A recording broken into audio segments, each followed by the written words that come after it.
నిజామాబాద్ వెళ్దాం. నిజామాబాద్లో అయితే నిజాం ఫ్యాక్టరీ కార్మికులు అయితే ప్రభుత్వం మీద పూర్తిగా మండిపడుతున్నారు. అయితే రాష్ట్రం మారినా ప్రభుత్వాలు మారినా కానీ మా బ్రతుకులు అయితే మారటం లేదని అయితే పూర్తిగా ఒక నినాదం అయితే వాళ్ళు చేస్తూ ఉన్నారు.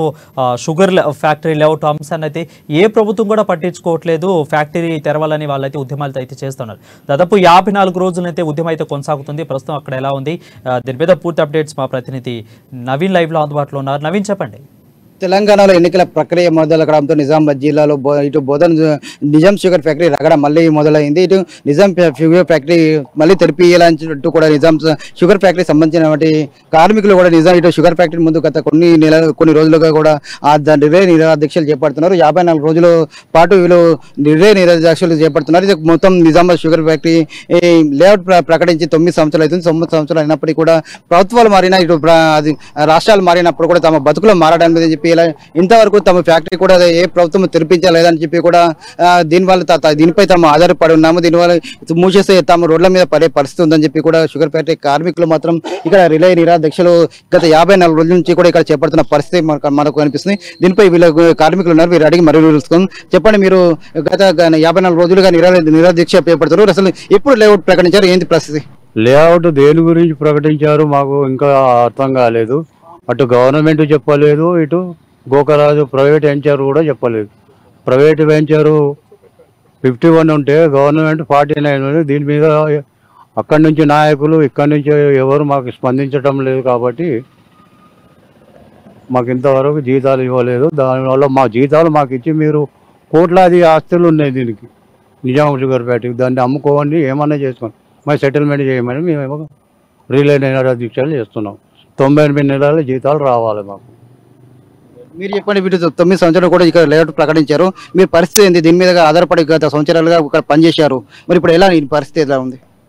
మా పరిస్థితి చాలా ఘోరంగా ఉన్నాయి సార్. మాకు ఎవరు పట్టించుకుంటా లేరు. మేము ఎట్లా బతకాలా, ఎట్లా బతుకుతున్నాం, ఎట్లా చేస్తున్నాం, మా పిల్లల చదువు అవుతలే, మా పిల్లల పెళ్ళిళ్ళు అవుతలే, మేము చాలా పరేషాన్ ఉన్నాం సార్. ఇప్పుడు 9 సంవత్సరం అవుతున్నాయి. ఏం పట్టించుకున్నాం? ఎమ్మెల్యే కానీ, కేటీఆర్ కానీ, కేసీఆర్ కానీ వాళ్ళు మాకు గుర్తుపడతలేరు. మాకు మొత్తం సర్వనా చేస్తున్నారు. ఎంతమంది చచ్చిపోయారు, ఎంతమంది రిటైర్మెంట్ అయిపోయారు సార్. మాకేమైనా చేయండి సార్. మేము ఇప్పుడు 54 దినాల నుంచి రిలే దీక్షలు కూర్చున్నాం సార్. కానీ గవర్నమెంట్ వాళ్ళు ఎవరు వచ్చి మాకి మాట్లాడతలేదు, ఏం చెప్తలేరు, ఏం హామీ ఇస్తలేరు సార్. ఎట్లా సార్ మాది బతుకు ఎట్లా? మేమేం చేయాలి సార్? ఎంతమంది చచ్చిపోయారు సార్ ఈ పరిసరాల్లో ఎంతమంది చచ్చిపోయారు, మాకు ఎవరు పట్టించుకుంటారులేదు సార్. ఫ్యాక్టరీ చాలు కానీ కాకుండా కానీ చాలుకేట్ చేయకండి సార్ మీరు. కానీ మాది ఏం లెక్క ఉన్నదో ఆ లెక్క మాకు ఇచ్చేయండి సార్. మీకు చాలా దయ అయితే సార్. మీరు మొత్తం తెలంగాణ స్టేట్లో మొత్తం అందరికీ సహాయత చేస్తున్నారు, మీరు అందరికీ కూర్చున్నారు. కానీ నిజాం షుగర్ ఫ్యాక్టరీ వర్కర్లు మొత్తం చస్తున్నారు సార్. ఏమన్నా చేయండి సార్, ఏమన్నా చేయండి, ఎత్తైనా చేయండి. ఇప్పుడు ఎలక్షన్ వస్తున్నాయి, మేము బరాబర్ మీకే ఓటేస్తాం సార్. వేసుకుంటూ వచ్చినాం. షకీల్ ఆమీర్ గారిని 2 సార్లు ఇప్పించినాం, ఎమ్మెల్యే అయినరు. ఇప్పుడు కూడా మేము వాళ్ళకే ఓటేస్తాం సార్. మేము వాళ్ళది ఇలా చూస్తలేదు సార్. మేము టీఆర్ఎస్ పార్టీ మంచి పని చేస్తున్నాయి, టీఆర్ఎస్ పార్టీకి మేము వేస్తున్నాం సార్. మీరు ఏమన్నా మాది చేయాలి సార్. మేము ఎన్నిసార్లు చెప్తున్నాం సార్. ఎన్నో లీడర్లు వచ్చిపోయిండ్రు, ఎన్ని పార్టీలు వచ్చిపోయిండ్రు, ఎమ్మెల్యే ఎంపీ అందరు వచ్చిపోయిండ్రు. కానీ మీరు ఎవరు రాలే ఇప్పటిదాకా. మాకు 9 సంవత్సరాలు అయిపోయింది. ఇప్పటిదాకా వచ్చి ఎవరు అడగలే, ఏం చెప్పలే. మాకు ఏమన్నా హామీ అండి సార్. ఏమన్నా మాది 9 నెలలు 15 నుంచి ఇప్పటిదాకా మాకు జీతాలు రావాలా, కనీసం అంతా మాకు ఇప్పండి సార్. మీ మెహర్బానీ అయితే సార్, మీరు ఏమన్నా చేయాలా? దీనికి సంబంధించి గోరాజు గంగరాజు అని చెప్పి ప్రైవేట్ వ్యక్తి తీసుకున్నాడు, ఏమంటున్నారు అసలు అతను? వాళ్ళు అంటున్నారు సార్, మాకి ఇంత కోట్లాది రూపాయలు రావాలా గవర్నమెంట్ నుంచి, వస్తే మేము ఇస్తాం మీకు. వాళ్ళు ఇస్తేనే మేము ఇస్తాం. మేము ఆడికి వెళ్ళాలి. దీనికి మేము చాలా డబ్బులు వేసినాం. 2000 కోట్లను 8 కోట్లను డబ్బులు వేసినాం. మేము పవర్ ప్లాంట్ వేసినాం, డిస్టిలరీ చేసినాం సార్. మేము పైసలు జేబుతో పెట్టింది. కానీ మాకు గవర్నమెంట్ ఏం ఇవ్వాలి ఇప్పటిదాకా. అందుకే మేము ఇది గవర్నమెంట్ పైసలు ఇస్తలేరని మేము ఫ్యాక్టరీ లిహాజ్ చేసినాం. ఫ్యాక్టరీ గవర్నమెంట్ ఇస్తేనే మీకు మేము ఇస్తాం, ఇదే అంటున్నారు మాకు. కానీ గవర్నమెంట్ ఇస్తలేదు. గవర్నమెంట్ దగ్గర పోతే వీళ్ళ మీద వేస్తున్నారు, మేనేజ్మెంట్ మీద వేస్తున్నారు. ఈయన మేనేజ్మెంట్ దగ్గర పోతే గవర్నమెంట్ ఇస్తే మేము ఇస్తాం, ఇదే అంటున్నారు మాకు. దీంట్లోనే మాకు ఇప్పుడు 9 సంవత్సరాలు అయిపోయింది సార్. మాకేం ఎవరు ఒక్క పైసలే. మా లే ఆఫ్ అయిపోయింది.